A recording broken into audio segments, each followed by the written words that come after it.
श्री स्वामी समर्थ मित्रांनो, आपल्या स्वामी सेवा या चॅनलवरती तुमचे मनापासून स्वागत आहे। मित्रांनो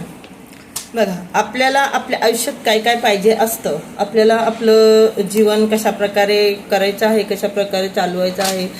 हे सगळं नेहमी आपल्या डोक्यात चालू असतं आणि त्याच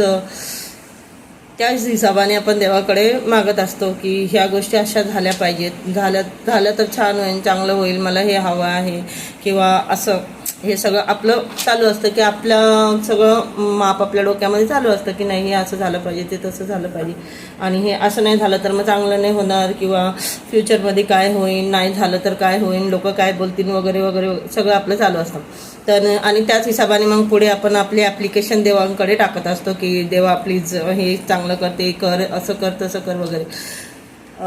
तर मला असं म्हणायचं म्हणजे मी स्वामींच्या सेवेमध्ये जे काही 4 गोष्टी शिकली त्याच्या अनुसार मला असं बोलायचं आहे, म्हणजे मला हे समजलंय की आपण कितीही ठरवा की हे असं झालं पाहिजे, मला असंच पाहिजे, हे असं झालं तरच चांगलं असणार आहे, नाहीतर खूप प्रॉब्लेम होणार आहे, नाही झालं तर काय होईल वगैरे। म्हणजे मी माझ्यावरतूनच सांगते, तो जो स्वतःचा आलेला अनुभव असतो ना त्यातूनच माणूस खूप काही शिकत असतं। तर थोडक्यात आपल्या डोक्यातले भरपूर सगळे विचार असतात आणि मग त्या हिशोबाने आपण आपल्या देवांना पुढे बोलत असतो की देव असं करून दे, तसं करून दे, हे नाही झालं तर कसं होईल, अवघड होऊन जाईल, प्रॉब्लेम्स येतील वगैरे। पण म्हणजे मला असा अनुभव आला आहे मित्रांनो की आपल्यापेक्षा आपलं सुख, आपला फायदा कशात आहे हे आपल्यापेक्षा स्वामींना जास्त चांगल्या प्रकारे माहिती असतं। स्वामी असो किंवा जे आपण देवांना जे तुम्ही मानताय, शेवटी ते सगळे एकत्र म्हणजे ब्रह्मांड नायक म्हणजे स्वामीच आहेत आपले। बाकी आपण देवांना कोणत्याही रूपात पूजा, जे कोणी आपण, मी स्वामींना पूजते, आमचे कुलदैवत वेगळे आहेत, परंतु मी स्वामींना पूजते, स्वामींना मानते, स्वामींना फॉलो करते,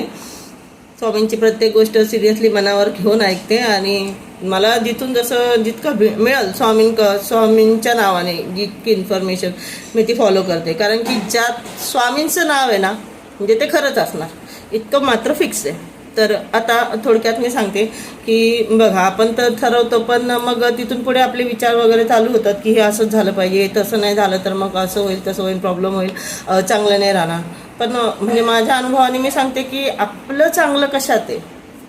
हे आपल्यापेक्षा जास्त चांगल्या पद्धतीने स्वामींना माहिती असतं